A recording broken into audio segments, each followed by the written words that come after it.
and our special guest is Amanda Matta, TikTok's #1 royal commentator with over 1.2 million followers. I'll link to her TikTok in the show notes, but it's at Matta of Fact with underscores in there. She keeps an eye out on the British royals and reports on news, history, fashion, and some scandals too. I'm a fan and I'm so chuffed she's with us today. So welcome, Amanda, to the BabyNames podcast. Thank you so much. It is jolly good to be here. So let's start way back where we'll have already talked about some of the medieval names. Before the Norman invasion, there were some really cool names. Like, I guess the official first king of England was Ethelstan. Is that how you pronounce it? Yeah, that's how I've always pronounced it. I don't even know like all the linguistic terms, but it's like the A and the E are connected. They had some like really interesting names, didn't they? Yeah, and his brother, so they were kind of like a William and Harry, right? So there was Ethelstan and Elfward. And Ethelstan means let's see, I have it here somewhere. Ethelstan means like noble stone. So Ethelstan was like the William and Elfward was like the Harry. And when the dad died, suddenly the second son became king and nobody knew why. But 15 days later, he mysteriously died. Scandalous. Can you believe that? And so Ethelstan became the official, king of England. So, Sure. yeah, I want to know more about that. So that's your project, Amanda. All right. I'll make a note. So yeah, so they were like very Viking-ish names back then. And then there was the Norman invasion. And then came all the boring names like Williams and Henry, Richard and John. And we talk about the history of English names in another episode called The History of English Names. And so it's kind of interesting. But, one thing I want to know about is there were a lot of monarchs back then that were given nicknames, like William the Conqueror, Bloody Mary, and Richard the Lionheart. How did that all start? Yeah. So what you're referring to, the nickname that comes after, there is a word for that. It's called an epithet.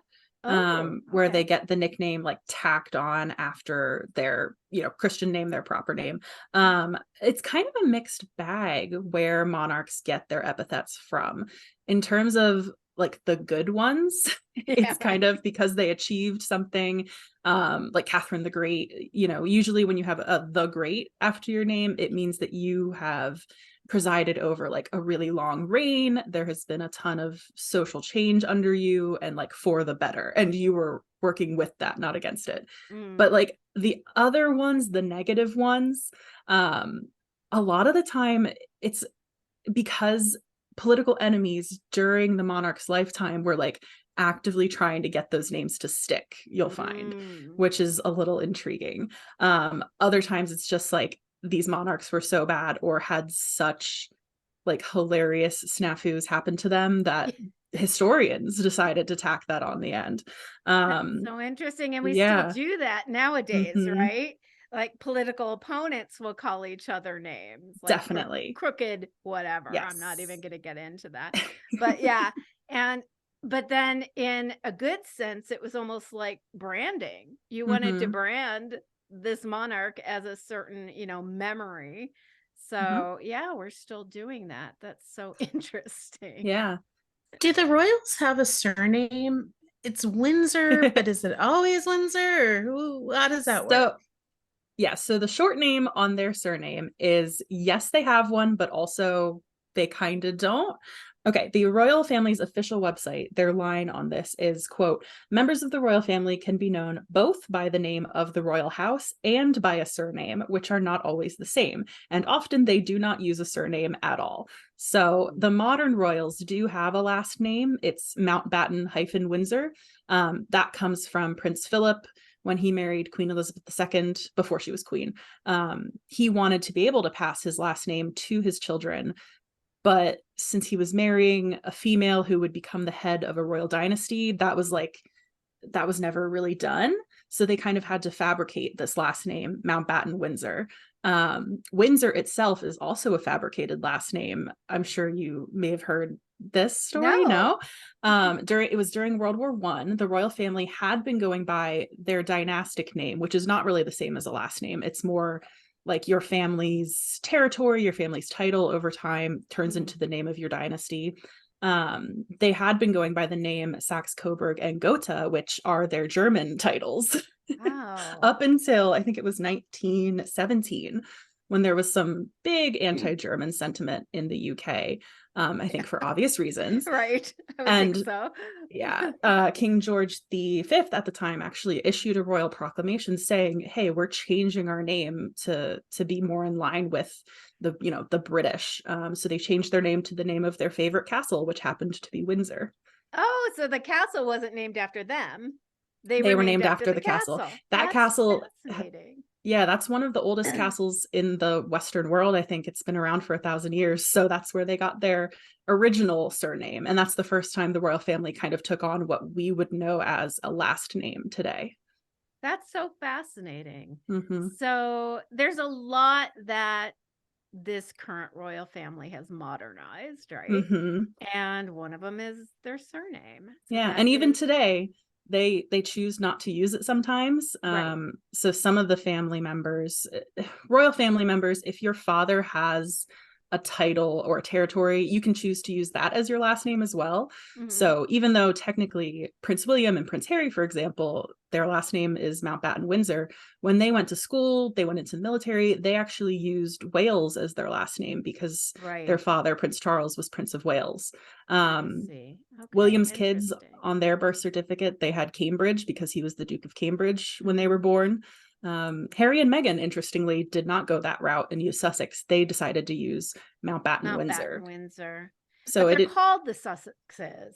Yeah, right? because it's Like kind of as a interchangeable. Right. Yeah, absolutely. Okay. It seems to be a personal preference thing.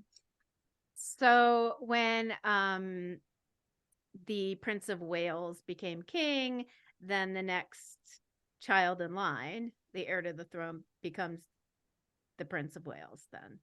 Yes, yeah, that's not a title that's automatically like inherited. That's one that the monarch has to give to their heir, but yes. Yep. All right, so it's not automatic. Interesting. Right. Then why does the press still call Kate and Meghan by their original last names? So it's always William and Kate Middleton or Meghan Markle, right?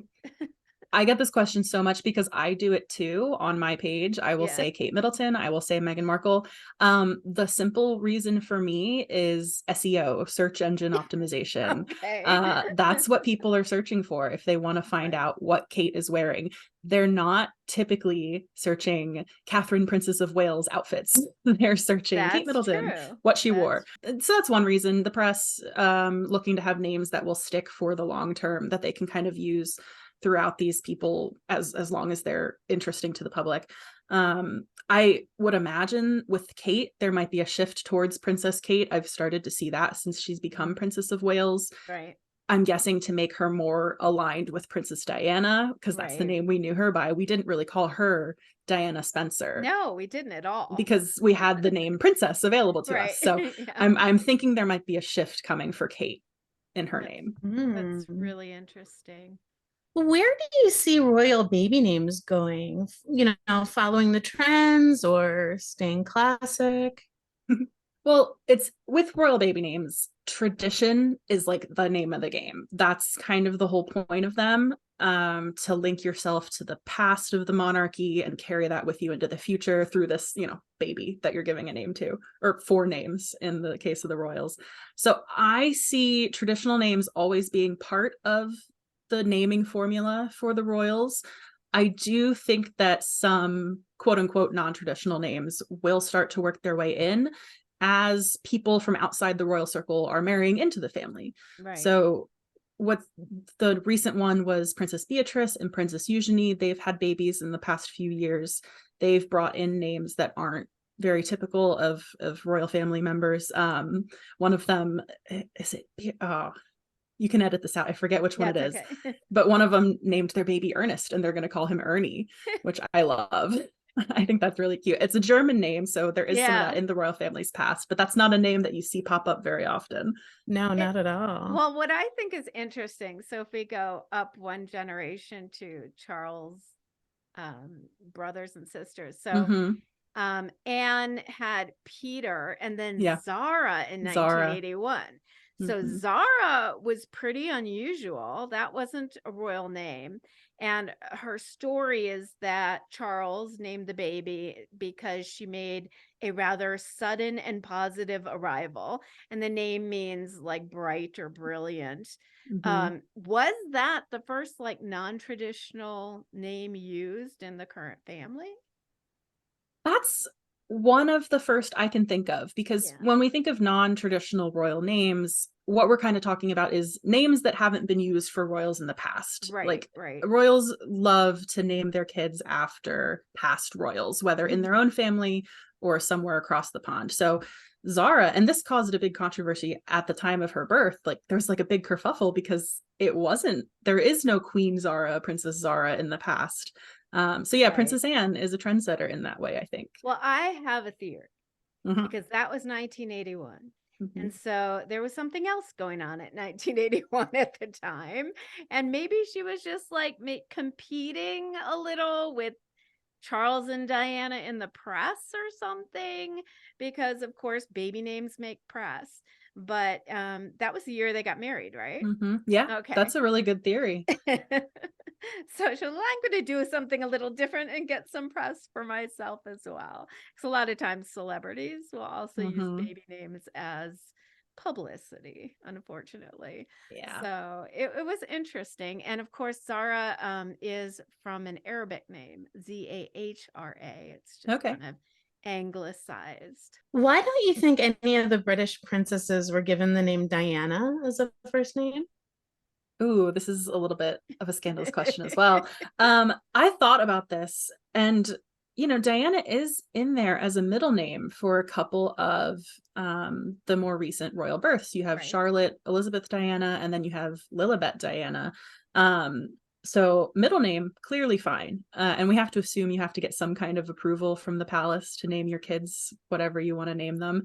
But as a first name, I wonder if that is still a step too far for the palace, who, Diana said some not flattering things about during the time she was, exiting the royal family, giving interviews, things like that. I wonder if it's still just like a little bit too taboo of a topic, I maybe a also little think it too. could be like her shoes are so big to step Hmm. into. She's Sure. so iconic and beloved that it would almost be kind of a very heavy burden to put Absolutely. upon a little girl to be carrying that name. So I think it's probably twofold in that respect. Absolutely. Yeah. She's such a monumental figure when people think about the royal family these days. For Right. me, that was my entry point into getting into the royals. My mom had a book of Princess Diana paper dolls. Like Oh, for a yeah. while, she was I probably had those synonymous. too. Yeah, they're beautiful. I loved them so Yeah. much. But for a while, she was synonymous, I think, and she was an entry point for a whole generation of people to become aware of the royals. So yeah, Right. I think your point about it being big shoes to fill to name a baby, a royal baby, that I Yeah. think that makes sense. Yeah. And Andrew and Fergie's children were Beatrice and Hmm. Eugenie, and they were named after, I guess, Queen Victoria's daughter and granddaughter, Yes. respectively. Do you know if those were popular names in England at the time? Because here in the US, they weren't. Sure. So I don't know about Beatrice, but Eugenie would have been after the French Empress Eugenie. Mm. She was the last Empress of France. She was married to Napoleon III. I love the name Eugenie. It means fittingly well-born or noble. So I think that when Queen Victoria's granddaughter was being named that was the inspiration. Empress Eugenie was actually that Victoria Eugenie's godmother. So I think Oh, that was okay. the initial connection. Right. And then speaking of French names, let's go down a generation now to William and Kate's kids. So we've got George and Charlotte, which were both royal names, obviously. But then came Louis. And I was really surprised that they used kind of a traditional French name for Louis. So the assumption is that that comes from Prince Philip's side of the family. He had an uncle, Louis Mountbatten, who I think was a big influence in his life and probably was there in the beginning of William's like formative memories. So I think that's where they kind of pulled it in from. Part of family naming. Yeah. And that's what I love about modern royal naming is you're starting to pull in not just the, you know, tried and true royal names, but there are these branches of family members. There are commoners within the family now, and these influences are going to start to come in from other places as well. And it's no surprise then that Harry and Meghan chose some unusual names for their children. Yeah. And I tried looking this up and I can't find it. Is Archie just Archie, or is that a nickname? Archie is just Archie on his birth certificate. It is just Archie.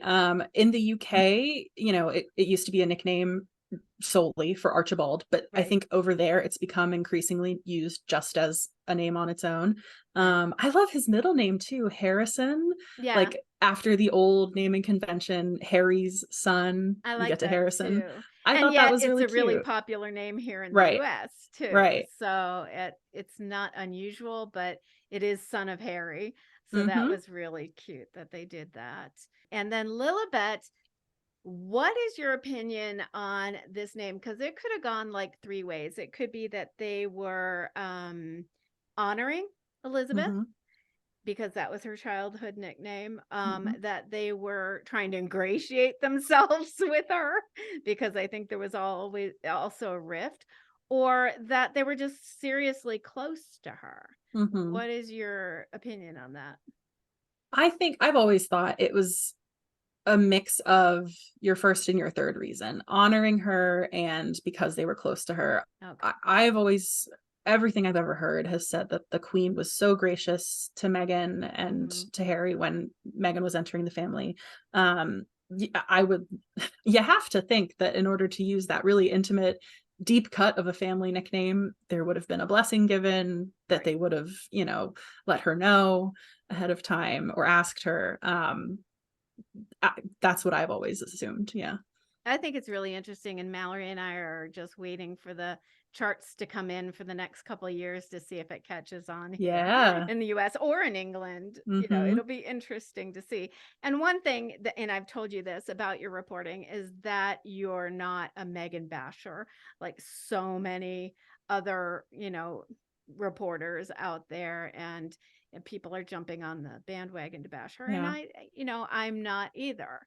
I think she's done a lot of great things, and I think she deserves the benefit of the doubt. So yeah, I think it's bizarre when people assume that the baseline is to be against Meghan or to be skeptical of her. That's not what objectivity means, and it's kind of a shame we've ended up in this place, but or to call names or to try to diagnose her or whatever. It's like, you know nothing.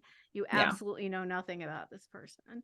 What do you think about the new trend, or the relatively new trend, at least in the US, to name a baby Duchess, Duke, Prince? Well, Prince is Prince. We love Prince, so he gets a pass. He gets a pass.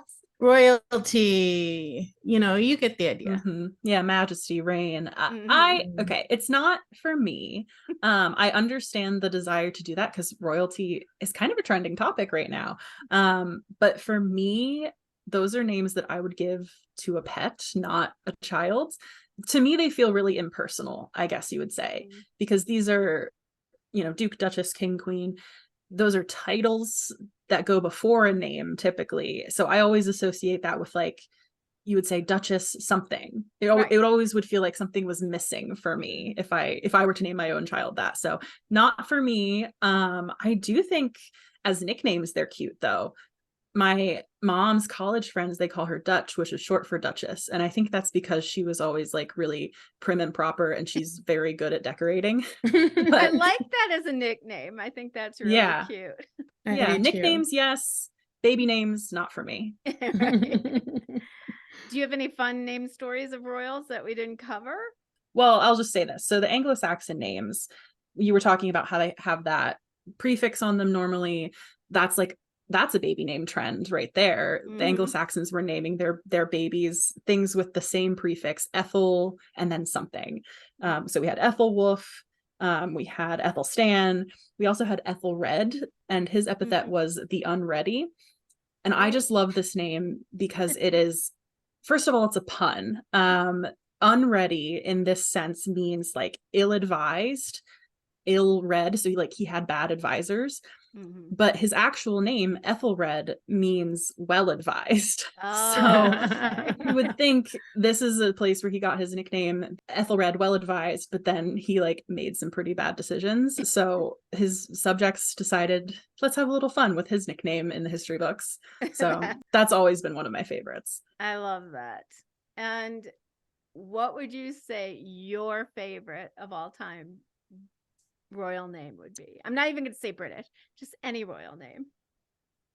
I'm really partial to Eugenie. I absolutely love that name. I love the French. And since I've started making TikToks, it's almost become a running joke on my page because Eugenie is a very British way of pronouncing it. In the French, you might say Eugenie. The general British population pronounces it as Eugenie sometimes or Eugenie. So I'll always have people, if I talk about Princess Eugenie, coming in trying to correct me when there are literal videos of both Sarah Ferguson, the Queen, also Eugenie herself saying her name. It is Eugenie. But it's kind of become this running gag on my page ever since I've started posting videos. So I'm very partial to it for both that reason and the fact that it's just a beautiful name. I always pronounced it Eugenie, Jenny. Like eugenics? Like you, Jenny. Jenny. Oh, yeah. Jenny. So anyway, I was wrong. My favorite baby name is Lilibet. I love it. I think it's darling. It's so cute. It's one of my favorites. I'd have to go traditional and say Henry. It is a family name of ours on our mother's side, going way back. So, but our Henrys were Hanks. They weren't Harrys. So, and Harry's name really is Henry, right? That's his formal name? Yes. Okay. That's what I thought. Henry as a royal baby name, that goes back 1,000 years too. So you're in good company. Good. Great. Well, listeners, make sure you follow Amanda on TikTok. And if you're not following us, we have an amazing TikTok too, although not as many followers as Amanda's 1.2 million, but we'll get there. Thank you so much, Amanda, for sharing your expertise and joining us today. Oh, thank you. It was a blast. Thank you so much.